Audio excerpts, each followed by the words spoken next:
Diz assim a palavra de Deus: Depois Jacó chamou os seus filhos e disse: ajuntem-se, e eu lhes farei saber o que vai acontecer com vocês nos dias que virão. Reúnam-se e ouçam, filhos de Jacó, ouçam o que diz Israel, o pai de vocês. Oremos. Pai querido, fale conosco através de Tua palavra, nos oriente através das Sagradas Escrituras, a ouvir a voz do pastor, a andar de acordo com o que ouvimos e não com aquilo que vemos. Nos orienta pela palavra, Senhor, nos alimente por Tua palavra, e que a gente saia hoje daqui edificado. Essa é a nossa oração, e a fazemos no nome de Teu Filho Jesus. Amém.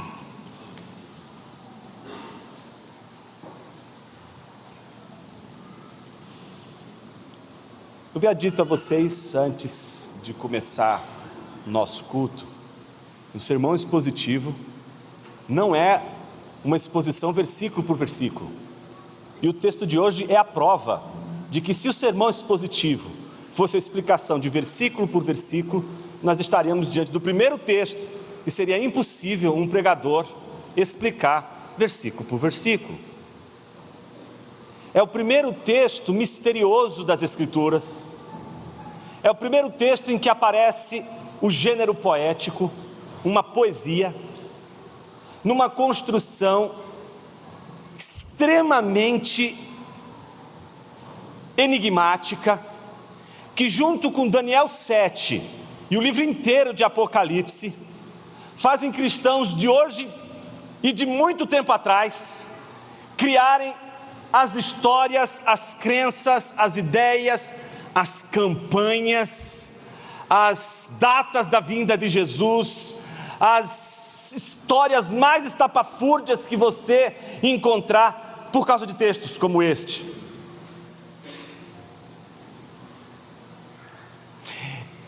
Junto com Daniel 7 e Apocalipse, o texto que nós vamos ler hoje é um texto de difícil interpretação, porque é um texto com enorme significado, passado, presente de Jacó e dos seus contemporâneos, e passado para a gente, passado para aqueles que são presentes para quem está escrevendo, que é Moisés, mas passado também para nós, mas que carrega em si elementos que nenhuma das famílias que ouviram o texto que nós vamos ler hoje presenciaram os seus acontecimentos. Muitos daqueles que leram a Torá sabiam do que as palavras desse texto se referiam, mas muitos também não sabiam o que significavam palavras desse texto, porque palavras desse texto só iriam acontecer muito tempo depois. Então estamos falando de 400 anos para começar a acontecer as coisas que estão nesse texto, e que não acontecem todas depois de 400 anos, porque depois de 1000 anos acontecem mais coisas, e ainda existem mais outras tantas coisas que irão acontecer. E de um texto como esse, nós podemos depreender inúmeras doutrinas. E cá para nós, não existe povo mais criativo do que nós brasileiros. Nós somos capazes de produzir memes da desgraça aos milhões. Somos uma fábrica de memes constante, não é? Constante. O tempo todo a gente está criando relações, piadas, não é? Linguagens metafóricas, e que dizem sempre, não o que de fato dizem.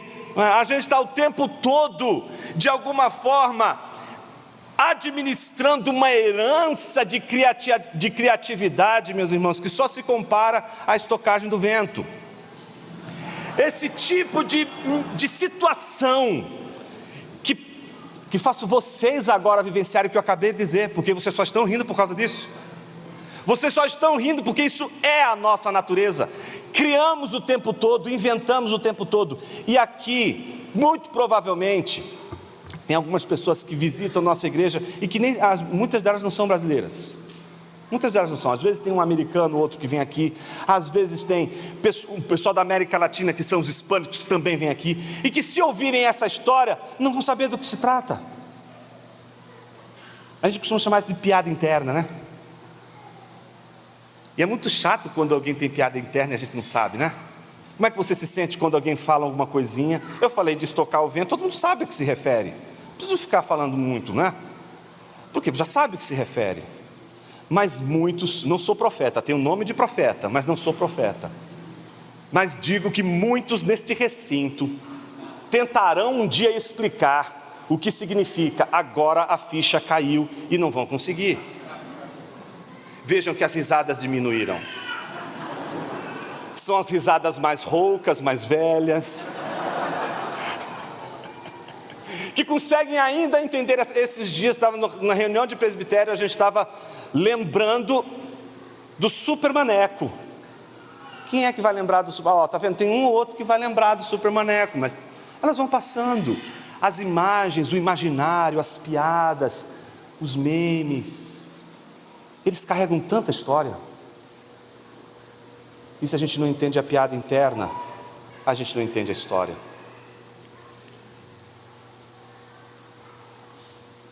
Eu gostaria muito que todas as pessoas tivessem a oportunidade de ler Lucas 15, depois de toda a reflexão que a gente teve de Gênesis até então.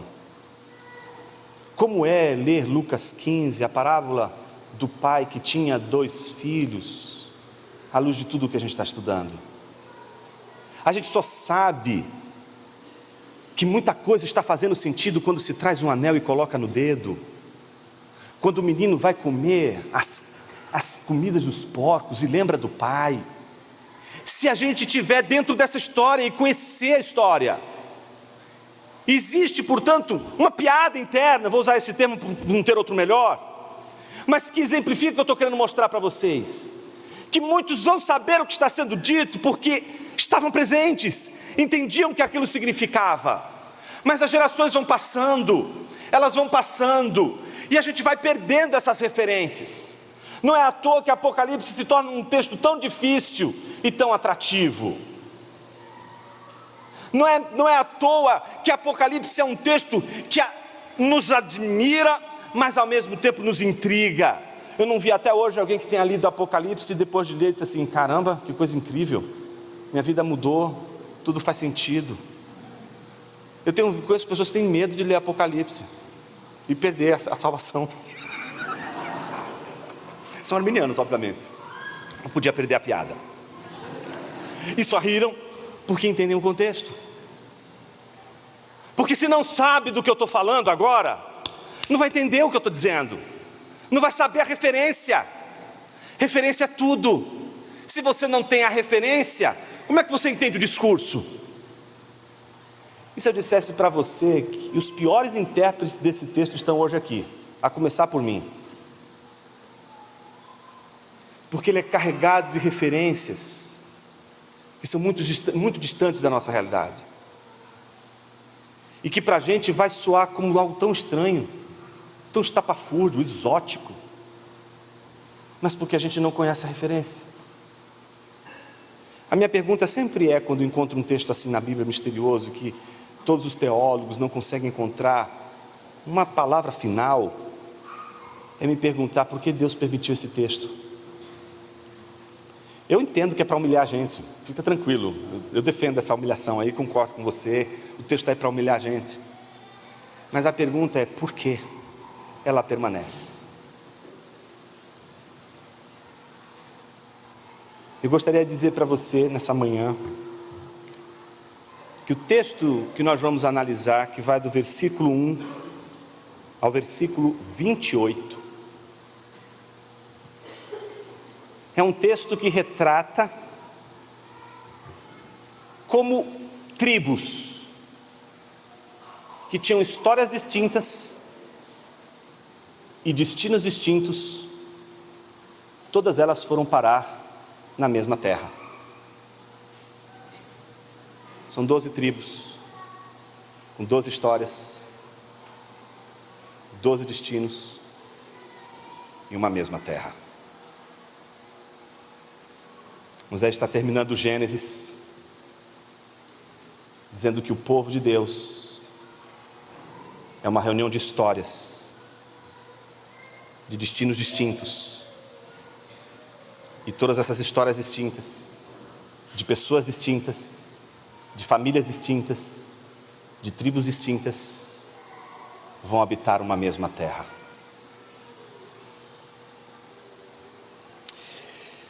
A gente pode dividir esse texto em 3 partes, totalmente desproporcionais. A primeira parte, versículo 1. A segunda parte, versículo 2 a 27. E a terceira parte, versículo 28. Meus irmãos, minha vontade de pregar só a primeira e a terceira parte é tão grande.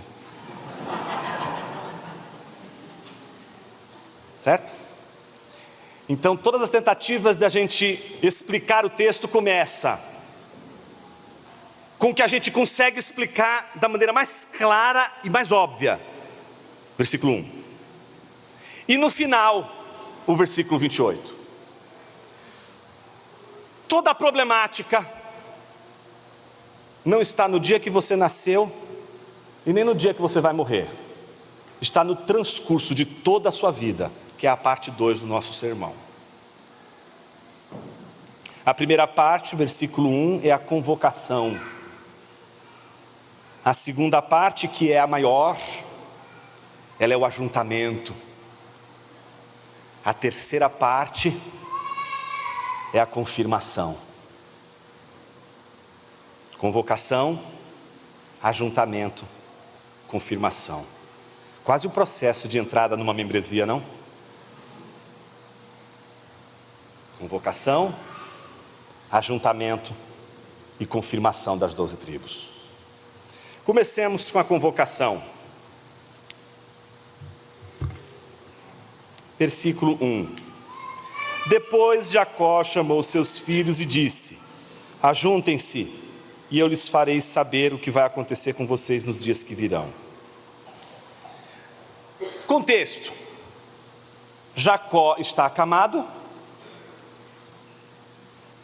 problemas na sua visão, não enxerga direito, mas tem um ouvido impressionante, certo?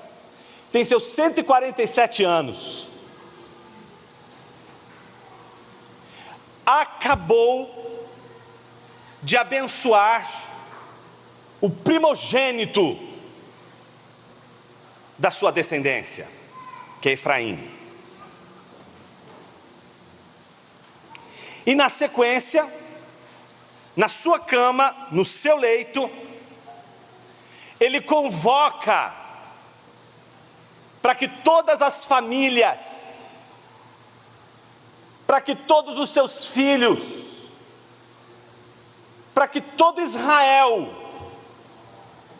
se aproxime dele num ajuntamento em que ele vai fazer com que todas as famílias saibam as coisas que hão de vir. Um patriarca que teve uma história extremamente conturbada, mas que termina a sua vida como um profeta, falando como um profeta, e mesmo não conseguindo enxergar os seus filhos que estão diante dele mesmo, enxergava o futuro como nenhum deles. E para dizer o que precisa ser dito, há uma condição: o ajuntamento. O que é dito não pode ser dito separadamente, muito embora fosse possível dizer separadamente. Mas o que vai ser dito por ele, mesmo que se refira a filhos distintos, diz respeito a todos, apesar de cada um deles ter um destino diferente. Então o que ele faz? Chama todos para um grande ajuntamento. E esse é o primeiro versículo. Fácil, né? Até aqui tranquilo, tudo lindo e maravilhoso. E aí você vai olhar o texto a seguir, você vai ver que o seu texto, se for uma Bíblia bem cuidadosamente produzida, então se sua Bíblia não for aí produzida cuidadosamente, tem algumas ali que a gente pode indicar para vocês, mas uma boa Bíblia já vai mostrar para você que o texto a partir de agora é identado, ele tem um recuo poético. Percebeu isso na sua Bíblia? Pastor, minha Bíblia não é crente. Cuidado, às vezes sua Bíblia está com a tradução boa, mas o problema dos nossos tradutores muitas vezes é que eles desconsideram a forma. E para um bom leitor da Bíblia, essa coisa de o conteúdo importa e a forma não, é a pior de todas as heresias, é a mãe da heresia.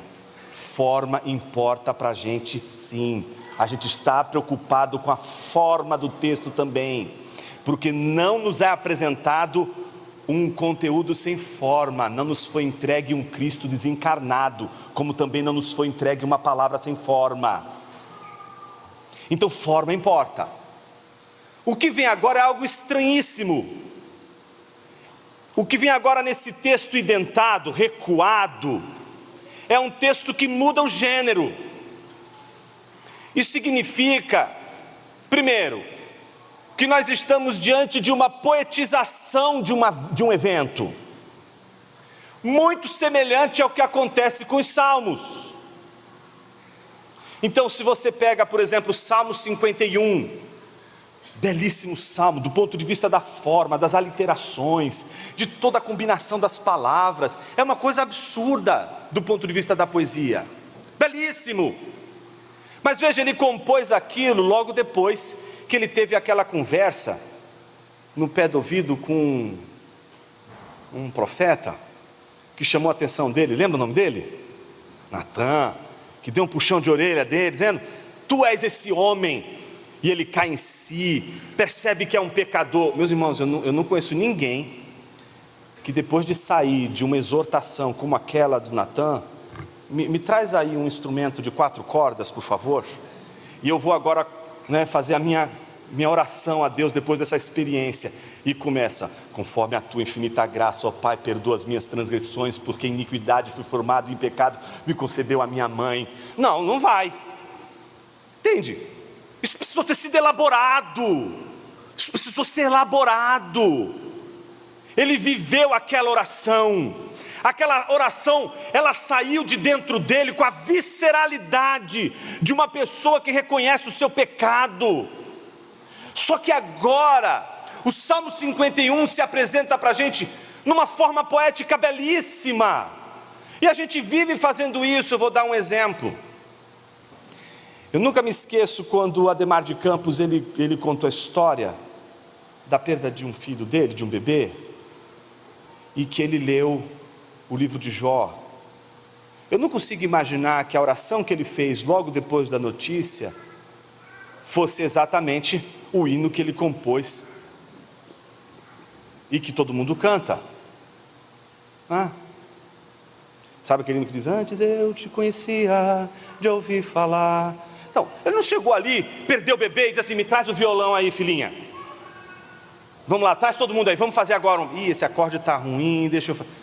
Não, meus irmãos, primeiro ele sofre, depois vem o cântico, depois vem a poesia, depois vem a forma. Os salmos de lamentação, eles são isso. Eles estão na Bíblia junto com um livro chamado Lamentações, para você não confundir um salmo de lamentação com uma lamentação. A lamentação, ela não é poética. A lamentação é uma oração suja. É uma oração que sai da sua boca com todos aqueles impropérios que você gostaria de dizer para Deus e até agora você não disse. mas que, diferente da murmuração, não termina acusando a Deus, dizendo que Deus falhou em cuidar dos seus filhos, mas pelo contrário, a lamentação é uma briga que você tem com Deus. Você bota para fora tudo que você está sentindo e termina louvando, adorando. Por isso que o Salmo 22 ele começa: Deus meu, por que me desamparaste? Por que se acham longe de ti os bramidos de minha alma? Contudo, tu és santo, entronizado entre os querubins. Olha que coisa linda e maravilhosa. No meio de um Deus meu, por que me abandonaste? Vem primeiro um Deus meu. Não é assim, porque me abandonaste. Você não chega para Deus dizendo, você me abandonou. Não, começa com muita reverência. Meu Deus, aquele que me abandonou é o meu Deus. Eu digo, meu Deus, por que me abandonaste? Por que se acham longe de ti os meus bramidos? Contudo, tu és santo. Aí começa a adoração. Tu estás entronizado entre os querubins. Entende? No meio de uma adoração, vem ali aquele vômito. Entende? Mas veja, o Salmo de Lamentação é todo poético, é tudo bonito, é tudo muito bonitinho, é tudo arrumadinho.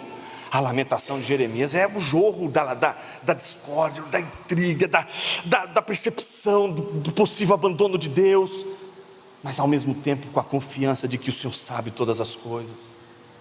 Entende isso? Uma coisa é a sua experiência da lamentação, outra coisa é num belo dia você lembrar daquela experiência da lamentação e, puxa, eu não posso deixar que aquela experiência fique só comigo. E você? Faz a poesia daquilo. A Bíblia tem muito disso. E não é à toa que Jesus, quando estava na cruz, lembrou de um salmo de lamentação e disse, Deus meu, por que me abandonaste? Porque estes salmos a gente costuma, pela poesia, pela repetição, pelas aliterações, pela rima, pela sílaba, pela métrica, pelo ritmo, a gente costuma a decorar, guardar. Muitos de nós decoramos textos e textos da Bíblia sem saber, porque nós aprendemos a cantar esses textos na igreja. Por isso que a maior parte de reformados, quando se preocupam com a salmodia exclusiva, podem incorrer numa preocupação exacerbada, uma preocupação complicada, que é perder de vista o fato de que o importante é que as pessoas cantem as Escrituras, de que elas expressem esse cântico com as Escrituras, e que elas sejam capazes de cada vez mais ter a Escritura na sua memória. Então nós estamos diante de um texto memorável, de um texto que foi construído para ser recitado, ser decorado, ser memorizado, ser cantado, ser falado. E só que ele é um texto acompanhado de expressões enigmáticas, e por isso eu começo apresentando a segunda parte, que não é mais a convocação, mas é o ajuntamento. Quando todos estão ajuntados, veja o que o próprio Jacó diz a eles: reúnam-se e ouçam, filhos de Jacó, ouçam o que diz Israel, o pai de vocês. E dali em diante ele vai dizer algo aos filhos de Israel. E Moisés vai oferecer para a gente agora uma das peças poéticas mais belas, que expressam aquele dia em que Jacó deu as suas últimas palavras, e que ficaram gravadas no coração daqueles meninos, que não eram meninos naquela época, mas que certamente foram tão fortes, que foram gravados em seus discursos, de uma tal maneira que eles repetiam para os seus filhos, para os seus filhos, para os seus filhos, que isso chega até Moisés com uma potência, que ele não consegue simplesmente narrar, ele precisa mostrar a beleza disso aqui, ele precisa ir além de contar os fatos, ele precisa mostrar como isso que Jacó fez foi grandioso, como é grandioso esse momento, como é grandioso esse contexto em que Jacó está fazendo tudo o que ele está fazendo.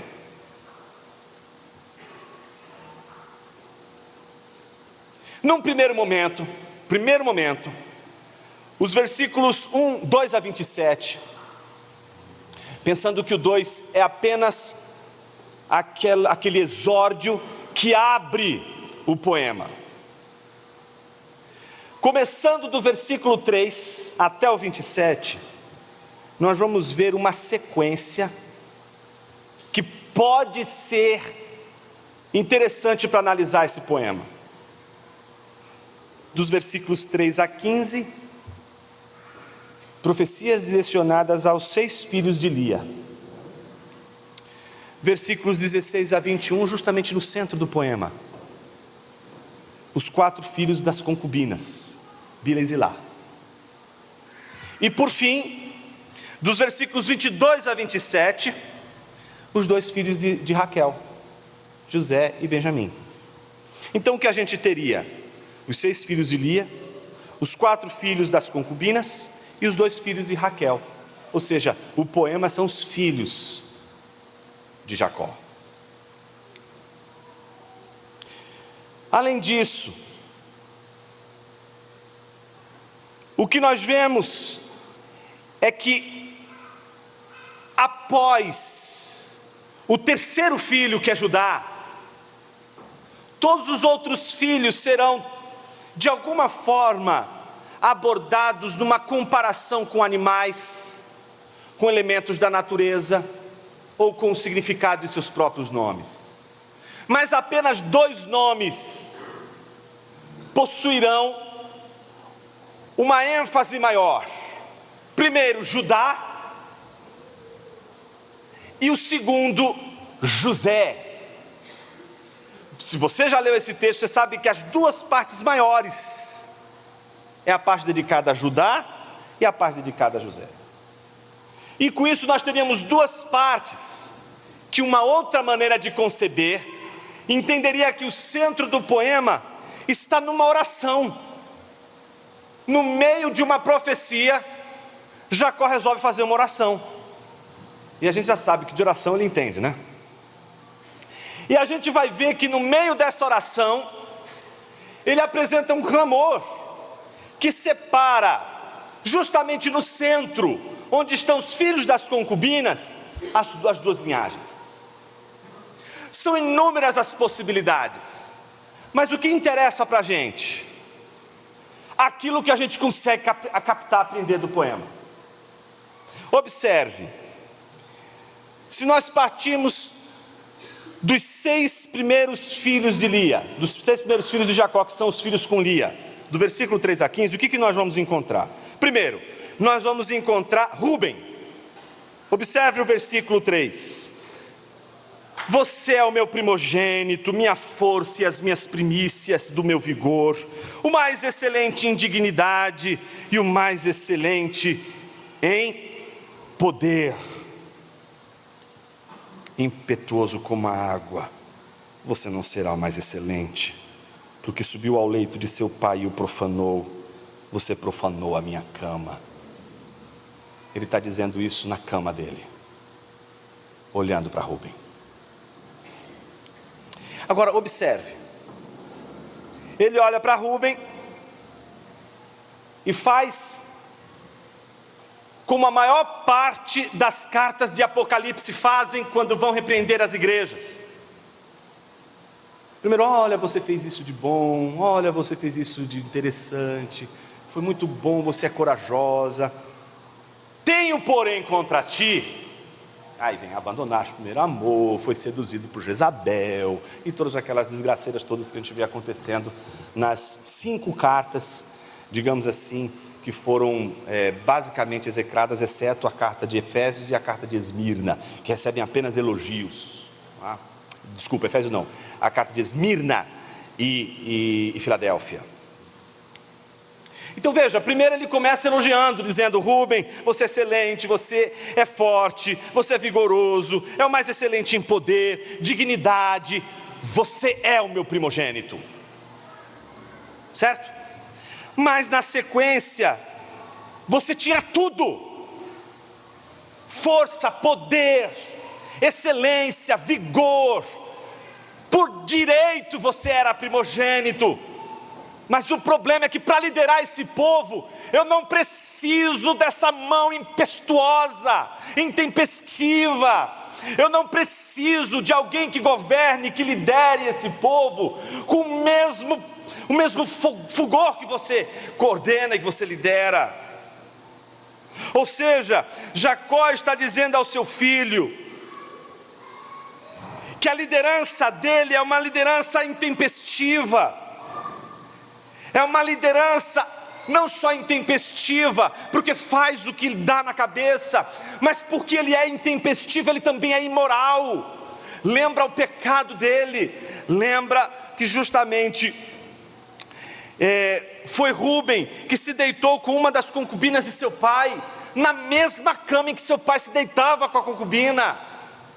Então você já está mostrando, você foi imoral, você falhou gravemente, você é intempestivo, você é o primogênito, você é excelente, você é vigoroso, mas você é intempestivo. Aí ele passa para o segundo. O segundo não teve jeito, ele teve que juntar, porque é unha e carne aqui, né? Simeão e Levi é uma dupla terrível, né? Os dois ali não precisa de uma gangue, os dois são a gangue. Entendeu? Eles resolvem, fazem e acontecem. Então vem Simão e Levi, são irmãos.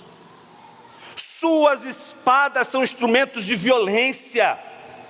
Veja, ele nem começa dizendo, vocês são incríveis, são inteligentes. Aqui é como se estivesse falando como Laodiceia, sabe, não tem elogio, não tem graça nenhuma.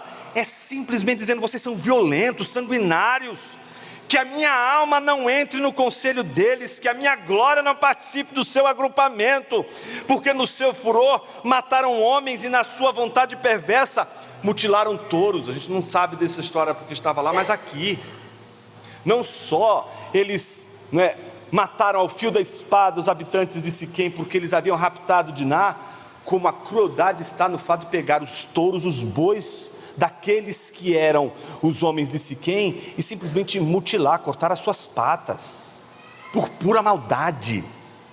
Ou seja, o que Jacó está dizendo, não serve para liderar o meu povo um líder violento, um líder impiedoso, que não tem piedade, que não tem compaixão, que não tem misericórdia. Vocês são truculentos, vocês são violentos, vocês não podem liberar o povo de Deus.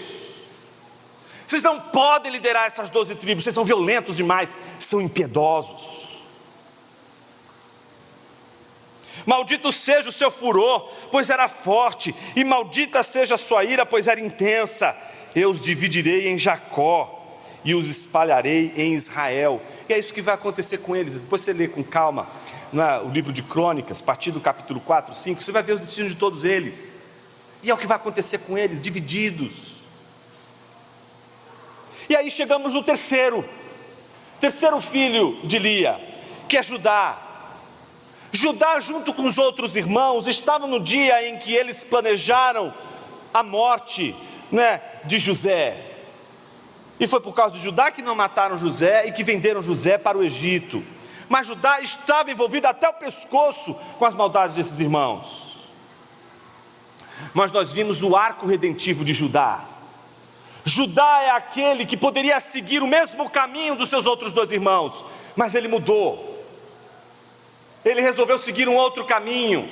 Ele refez o caminho. Ele mudou a maneira de ver, de fazer e de acontecer. E veja o resultado. Judá, os seus irmãos o louvarão.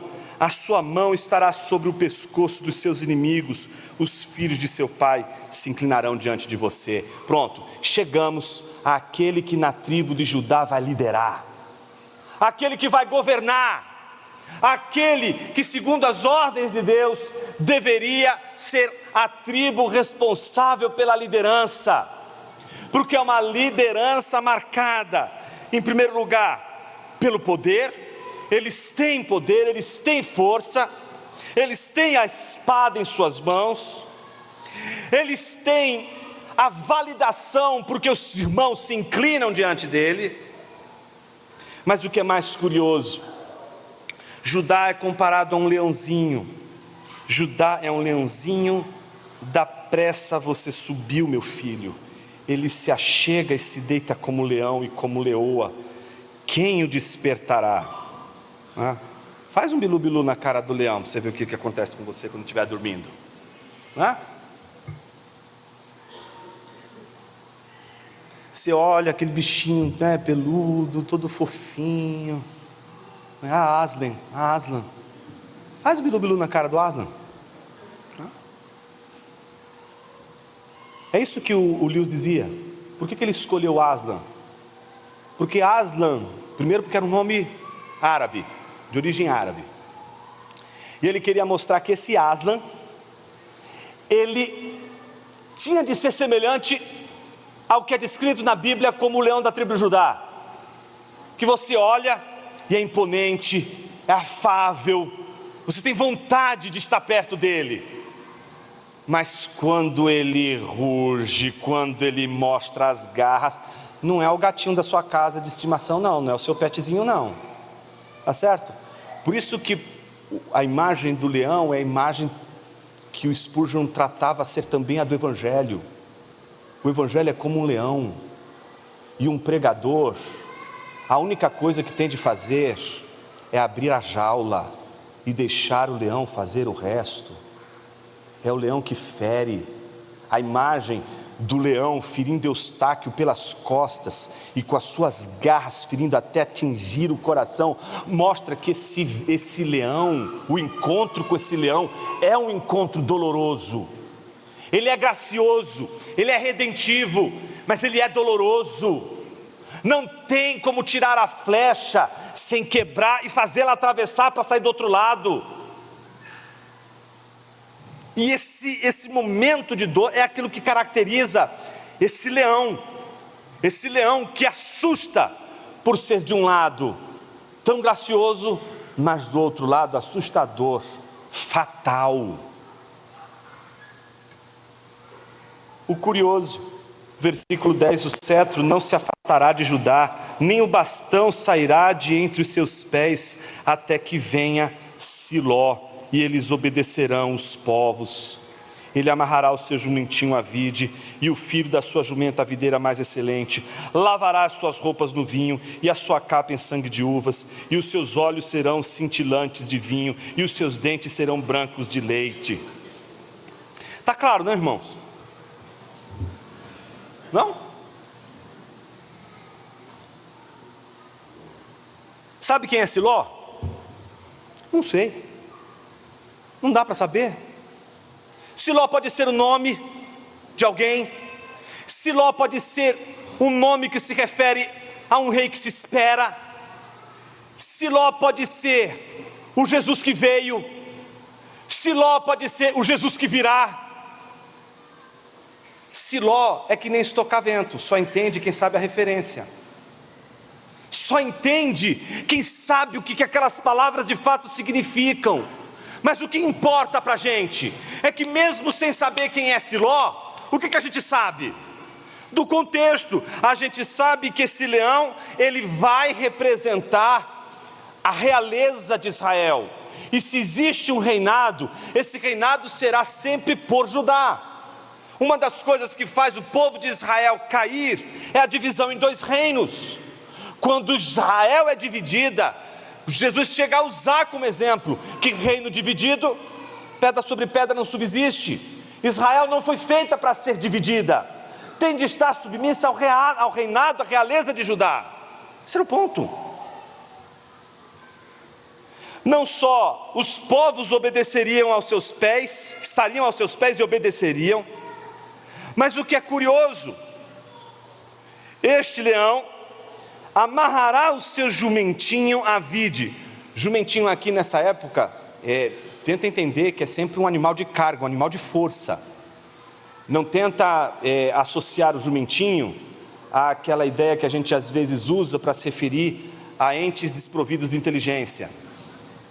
Aqui o jumentinho diz respeito a essa força que ele tem. Ele é pequeno, mas ele arrasta muita coisa. Ele é pequeno, mas ele é capaz de carregar uma carga extremamente pesada. Entende? É disso que está falando.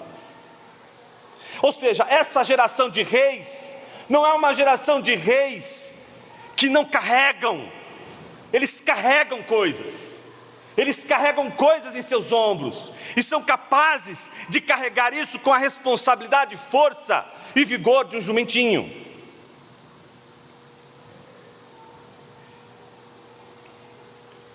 E por fim os seus olhos serão cintilantes de vinho e os seus dentes serão brancos de leite. Se você quiser, leia Apocalipse capítulo 5 e você vai ver como aquilo como parece com Jesus.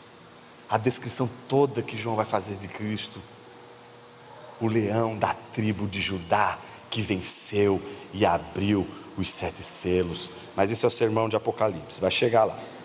A gente ainda está em Gênesis.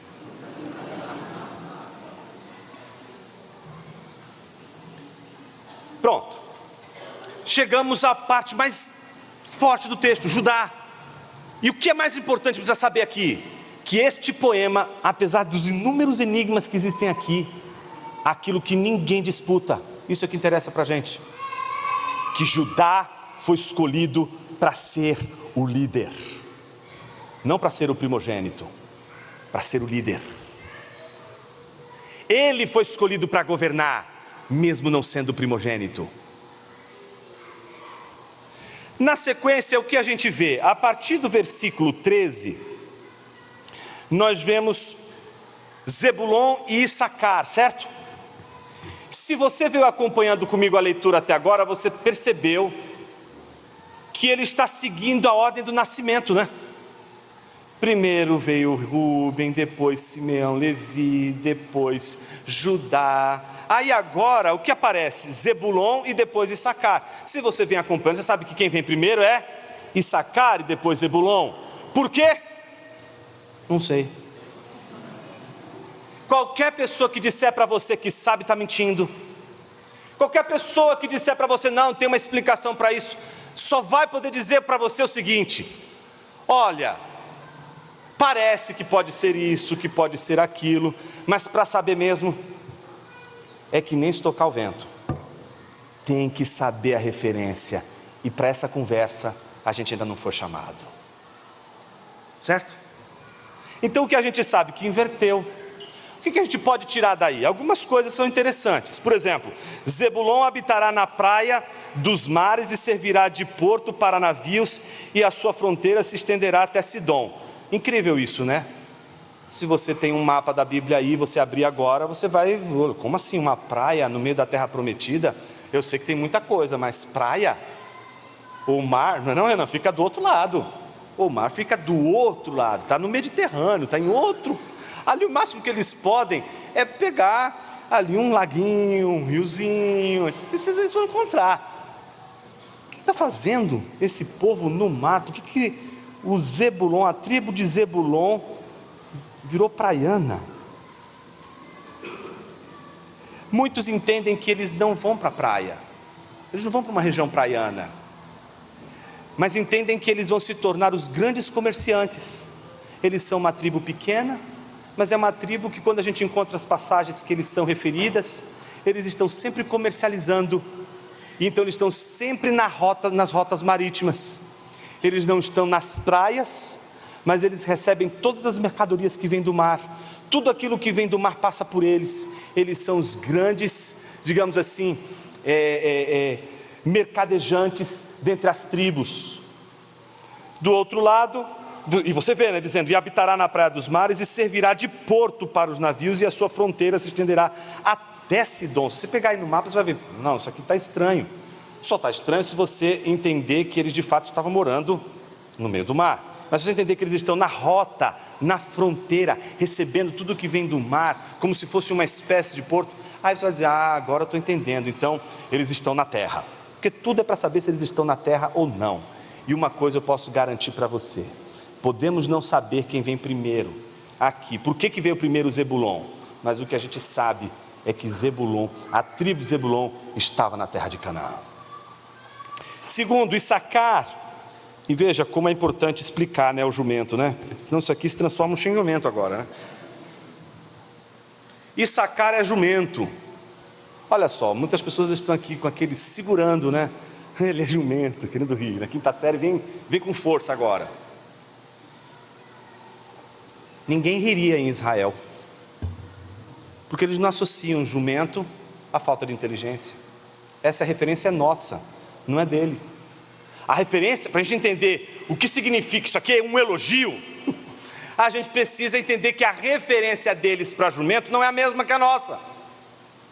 Então aqui, Issacar é jumento de ossos fortes, deitado entre os rebanhos de ovelhas.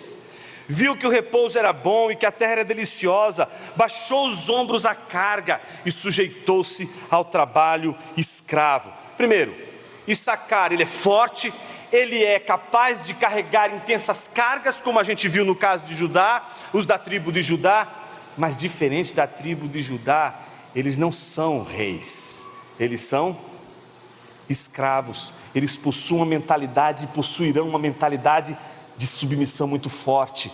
Eles são fortes para carregar e aceitarão viver uma vida de escravidão. Imagina ele contando isso para todos os filhos, né? O velho está morrendo e está dizendo: esse é o seu fim, esse é seu fim, esse é seu fim. Aí vem Dan: julgará o seu povo como uma das tribos de Israel. Dan será uma serpente junto ao caminho, uma víbora junto à vereda, que morde o calcanhar do cavalo e faz o seu cavaleiro cair para trás.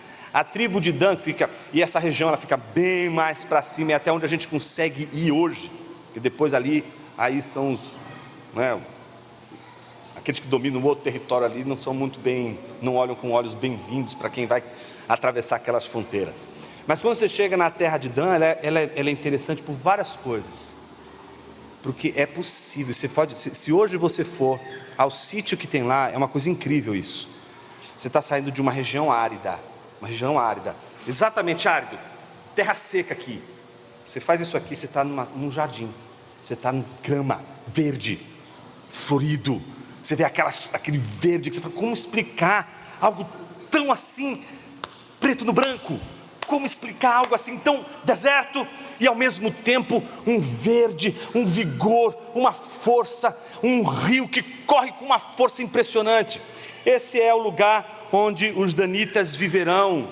Eles conquistarão esse lugar porque esse lugar é um lugar habitado por fenícios nessa época, e eles serão justamente reconhecidos pela habilidade que eles têm de, como a víbora, que é uma serpente pequena, de poder enganar, ludibriar, ferir e matar os seus inimigos. Eles conquistam os melhores lugares, conquistam situações interessantíssimas, porque são astutos. Meus irmãos, e aqui a gente chega naquele momento que a gente olha e diz assim: depois de tudo isso, é o que eu e você a gente consegue olhar e entender agora com muita clareza. Depois de tudo isso que a gente viu, agora o velho ora: a tua salvação espero, ó Senhor. E depois de profetizar tudo isso, meus irmãos, vocês concordam que é um semblante, todo mundo cai? O que acontece nesse exato momento? Jacó começa a orar, e a oração de Jacó é muito direta, a oração dele é precisa. Ele diz: a tua salvação espero, ó Senhor. Parece que diante de todas essas notícias, cada uma que vai recebendo, você consegue imaginar aquele ajuntamento ficando feliz? Vai ficando cada vez mais grave, né? Um vai olhando para o outro, fala: jumento. O outro fala: leãozinho, né? Você pode imaginar um monte de coisas, mas o que você não pode perder de vista é que naquele exato momento, o que faz Jacó orar e dizer: a salvação pertence ao Senhor, é o desespero de um monte de gente que diz: esse é o nosso destino? É isso que vai acontecer com a gente? E aí continua, e a gente vê do versículo 19 em diante, Gade será atacado por guerrilheiros, mas ele lhes atacará a retaguarda.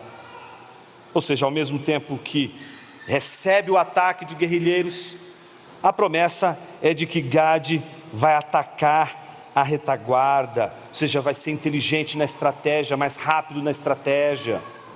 Azer, o seu pão será abundante e ele produzirá delícias reais. Naftali é uma gazela solta, ele fala palavras bonitas. Ou seja, a ideia, portanto, de alguém que tem um discurso, domina o discurso, uma tribo do discurso. E aí a gente vê José, a segunda ênfase. Olha como agora é diferente. José é um ramo frutífero junto à fonte. Seus galhos se estendem sobre o muro. Os flecheiros lhe dão amargura, atiram contra ele e o hostilizam. O seu arco, porém, permanece firme, e os seus braços são feitos ativos. Tudo isso é a história de José, a história que a gente viu de José. E aí vem o texto dizendo, tudo isso aconteceu pelas mãos, é o único que aparece 5 referências a Deus. Olha que coisa curiosa. Pelas mãos do poderoso de Jacó, sim, pelo pastor, pela rocha, pela pedra de Israel, pelo Deus de seu pai que o ajudará, e pelo Todo-Poderoso que o abençoará com bênçãos dos altos céus, com bênçãos das profundezas, com bênçãos dos seios da terra. Veja, com bênçãos dos altos céus, chuva, bênçãos das profundezas, as fontes, os rios que brotam da terra, dos seios e do ventre. É uma descendência longa, uma descendência de numerosos. Isso que vai acontecer com os efraimitas, isso vai acontecer com os da tribo de Manassés. As bênçãos de seu pai excederão as bênçãos de meus pais. Até o alto dos montes eternos estejam elas sobre a cabeça de José e sobre o alto da cabeça do que foi distinguido entre seus irmãos. 27. Benjamim é lobo que despedaça. Volta novamente a trechos mais curtos. E agora comparando Benjamim a um lobo. Lobo que despedaça. Pela manhã devora a presa e à tarde reparte o despojo. Então, o que a gente viu nesse poema todo que a gente leu até agora? O que a gente viu foi uma série de profecias que Jacó faz aos seus filhos, todas essas profecias com destinos cruéis, destinos tensos, difíceis, exceto os destinos de 2 tribos, as tribos de Judá e as tribos de José. Mas teve tribos que não vão sofrer muito. Óbvio, você pega a tribo de Benjamim, você pega a tribo de Gade, são tribos que elas têm vantagens, elas têm força, mas Jacó diz muito pouco sobre elas. O que a gente sabe de ênfase nesse poema está exatamente em Judá de um lado e José do outro. O que a gente sabe é que de um lado está a liderança, do outro lado está a primogenitura. Do lado está o irmão que tem de liderar. Do lado está o irmão que tem o direito de ser o primogênito. Como é que a gente sabe disso? Eu vou pedir que você abra rapidamente em 1 Crônicas capítulo 5.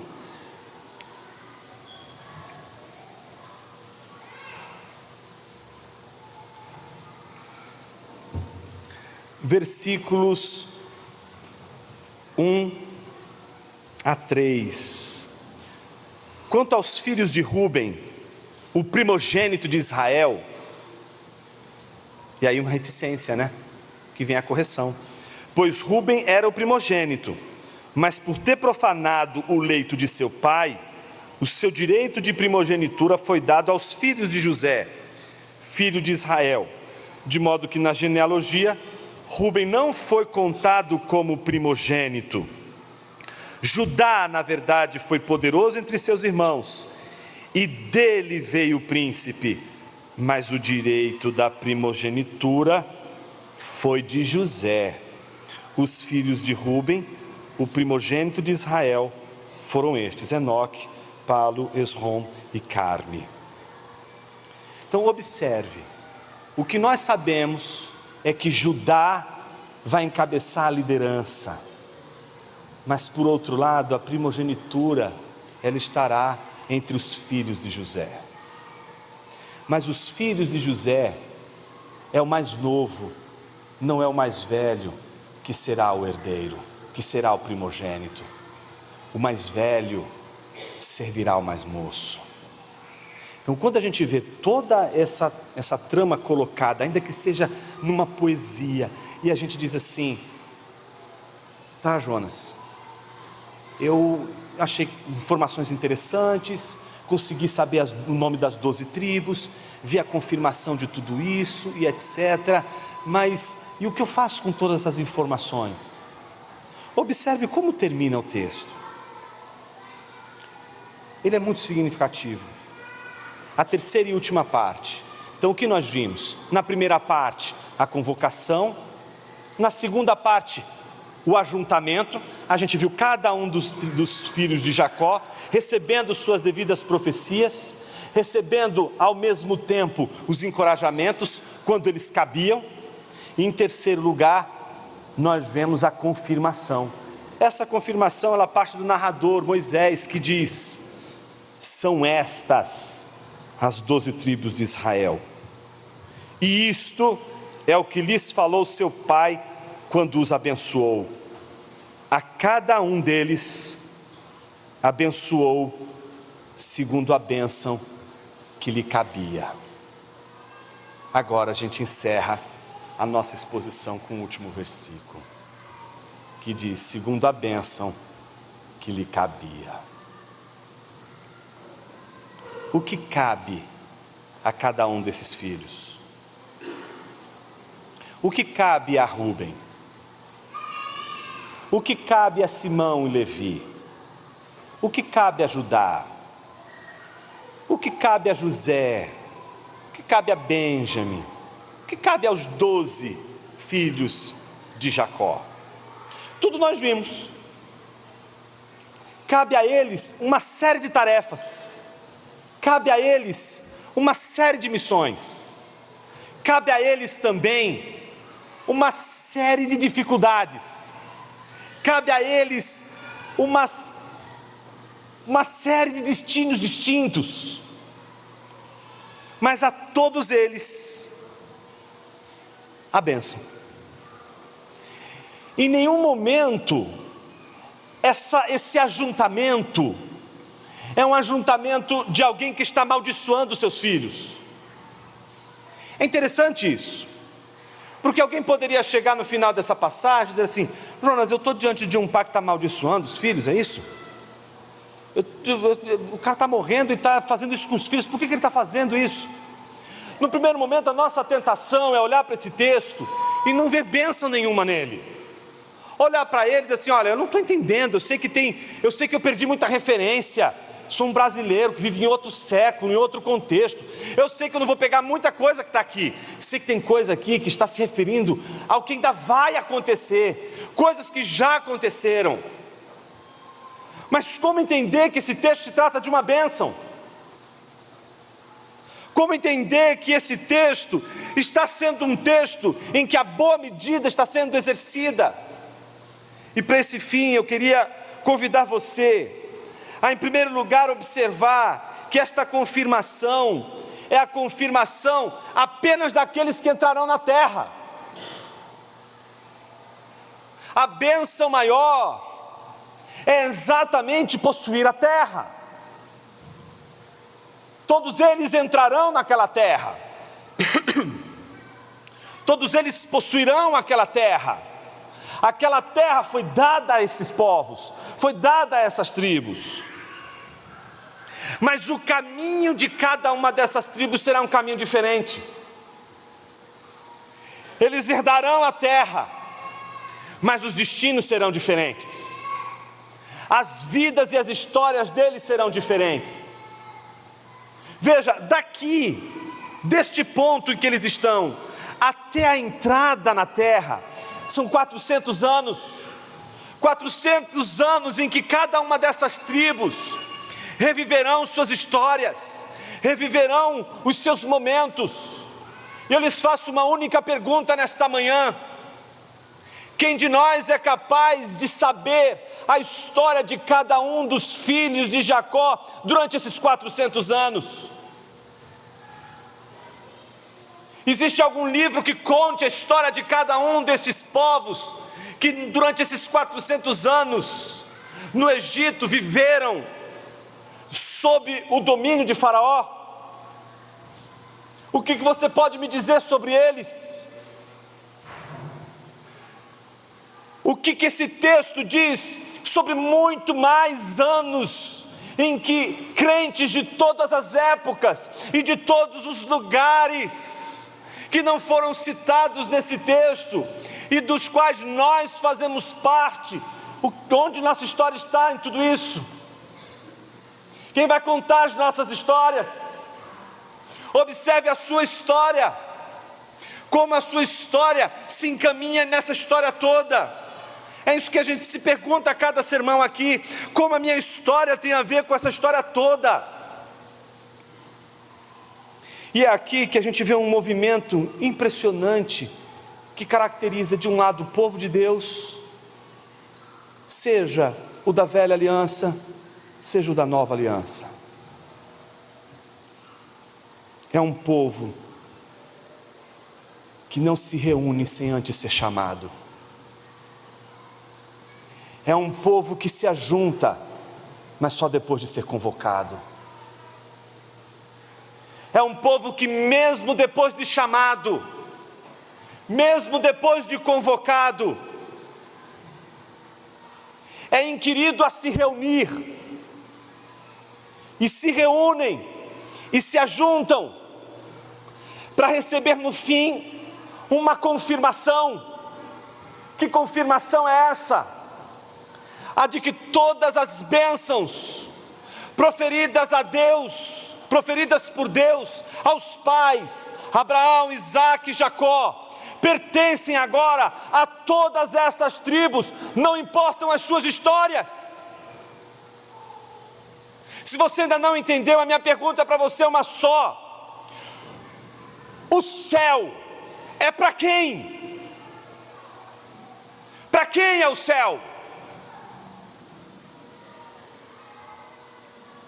Flannery O'Connor tinha razão quando disse que o céu é para os violentos. O céu é para você, é para mim. Pessoas violentas, pessoas estranhas, pessoas com destinos ruins, pessoas astutas, pessoas que carregam cargas pesadas, e a vida inteira carregando cargas pesadas, se perguntando: meu Deus, será que um dia eu vou ter alívio nesse mundo? E não tem. O céu é para você, que está todo dia carregando, olha, uma carga pesada em seus ombros, dizendo: até quando, Senhor? Até quando? Essa terra, esse novo céu, é para você. O céu não é só para os líderes, não é só para Judá, não é só para José. O céu não é só para quem lidera, o céu não é só para quem é o primogênito. O céu é para as 12 tribos de Israel, com todas as suas histórias, com todos os seus destinos, com todos os seus fracassos, com todos os seus pesos, com todas as suas incoerências, com todas as suas inconsistências, com tudo que há de errado na vida desses povos. A terra de Canaã era para eles tanto quanto o céu é para mim e para você. Todos entrarão na terra prometida, mas os destinos, as histórias, as experiências, a conversão, a vivência de igreja, a vida com os irmãos, a vida em família, a vida na esfera pública, cada um vai ter uma história diferente. E o Evangelho sempre será uma convocação de pessoas com histórias diferentes, com destinos diferentes.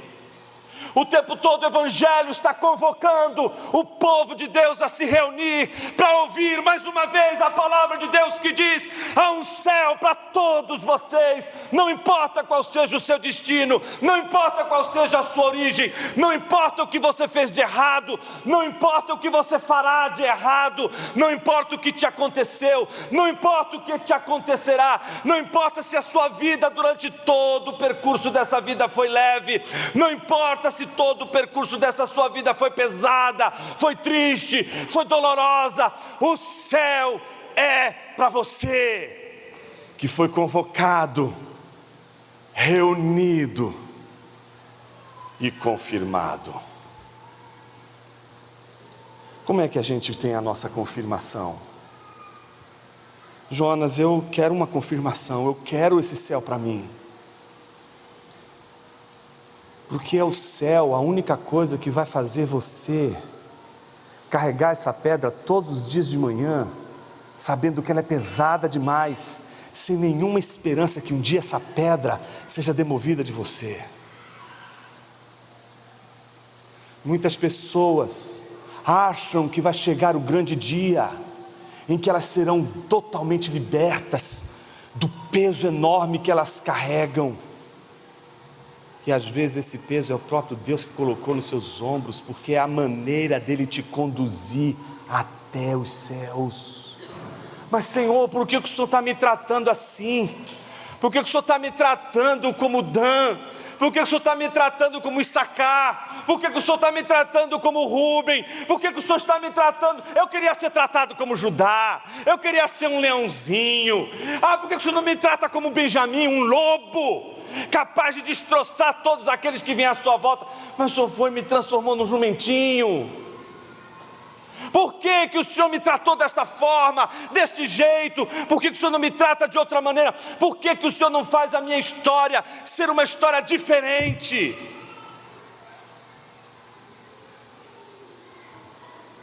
Porque a nossa história pode ser diferente, mas a mesa é uma só, e ela é o fim da nossa linha. Todo o final da minha e da sua história, a minha história pode ser completamente diferente da sua, como a história de todos aqui são diferentes, mas o final é o mesmo, porque o povo é o mesmo, porque Deus é o mesmo, porque o primogênito que nos salvou é o mesmo. Por isso, se existe uma esperança que tem de ser plantada hoje em nosso coração, não é a esperança de que nós vamos gozar alegrias profundas desse mundo. Temos de ter a nossa esperança o tempo todo nos céus. Mas Jonas, isso é muita covardia.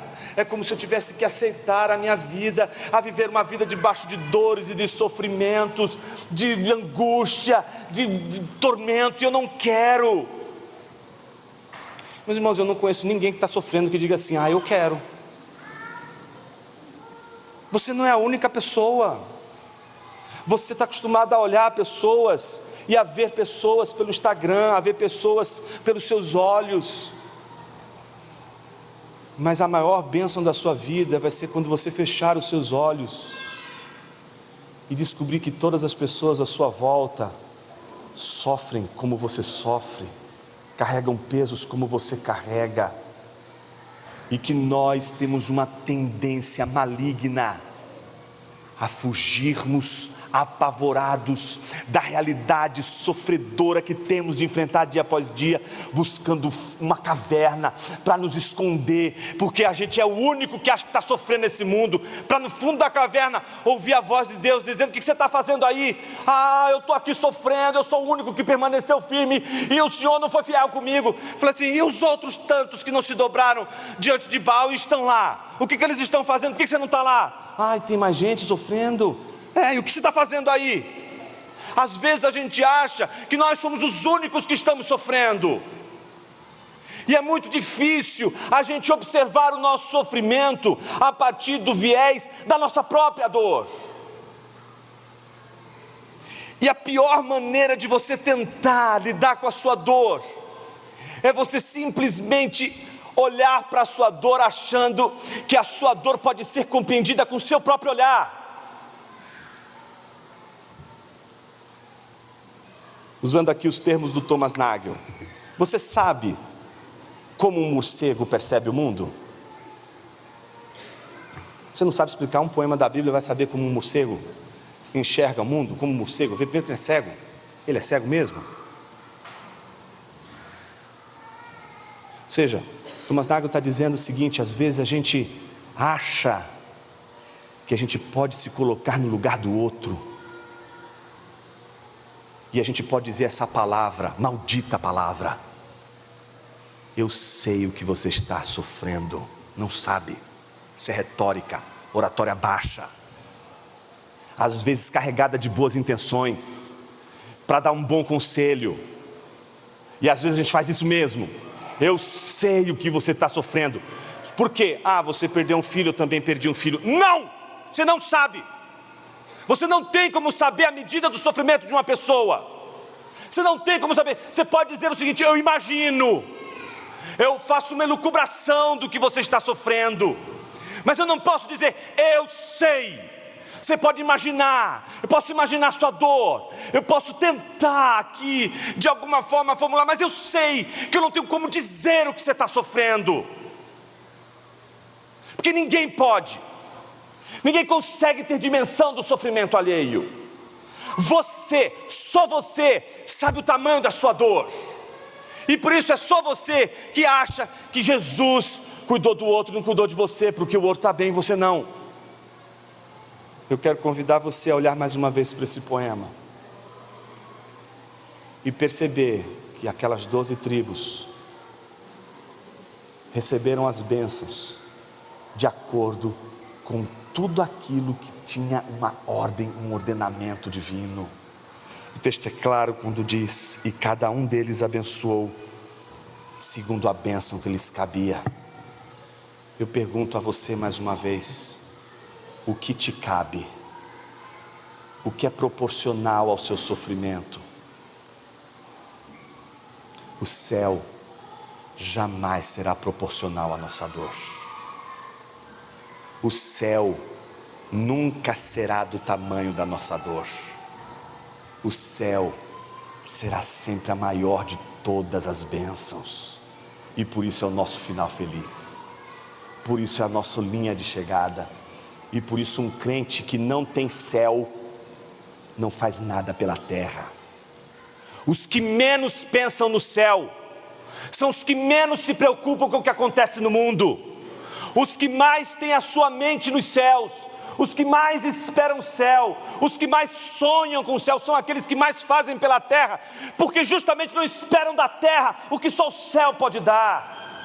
Que nessa igreja a gente surja como um povo que dá um beijo no sofrimento e que diz: Senhor, eu odeio sofrer, eu odeio o sofrimento, eu não entendo porque que o Senhor está me colocando diante de um destino tão cruel, mas o Senhor entende todas as coisas melhor do que eu, e eu confio no Senhor, porque eu sei que apesar de todo o sofrimento, e que talvez eu não tenha um prazer nessa vida, eu sei que o maior de todos os prazeres não me foi privado, não me será privado, o prazer de me sentar à mesa do Cordeiro, e com Ele, poder junto com uma multidão de outras pessoas que sofreram como eu neste mundo, terem os seus rostos estampados a felicidade daqueles que são bem-aventurados e que não carregam em si mais as marcas da dor, as marcas do sofrimento, mas carregam em si as marcas da redenção, as marcas da salvação.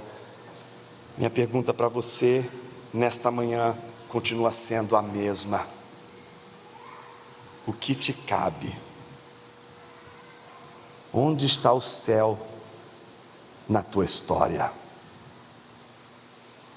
E se você fosse escrever um poema para que daqui a 400 anos sua geração pudesse saber sua história e a história dos seus filhos e dos filhos dos seus filhos, quais seriam aquelas ideias, aquelas ordens, aqueles nomes, aquelas palavras e aqueles destinos que seriam ditos aos seus filhos? Vamos curvar nossa cabeça e orar, meus irmãos. Senhor Deus, temos uma convocação,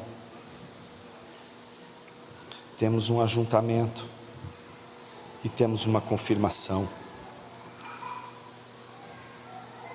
Só nos ajuntamos hoje aqui porque fomos convocados, chamados pelo Senhor. E a confirmação vem quando essa igreja reconhece que professamos a fé no mesmo Deus, no mesmo céu. Nosso destino é o mesmo. Nosso destino é o céu. Mas o nosso destino aqui pode distinguir tanto dos nossos irmãos. Isso pode atrapalhar tanto a nossa vida, Senhor. Porque às vezes a gente gostaria de ter o destino de Judá, mas o nosso destino é de Rúben, porque a gente não fez como Judá fez. Mas que boa notícia saber que o céu é para os violentos.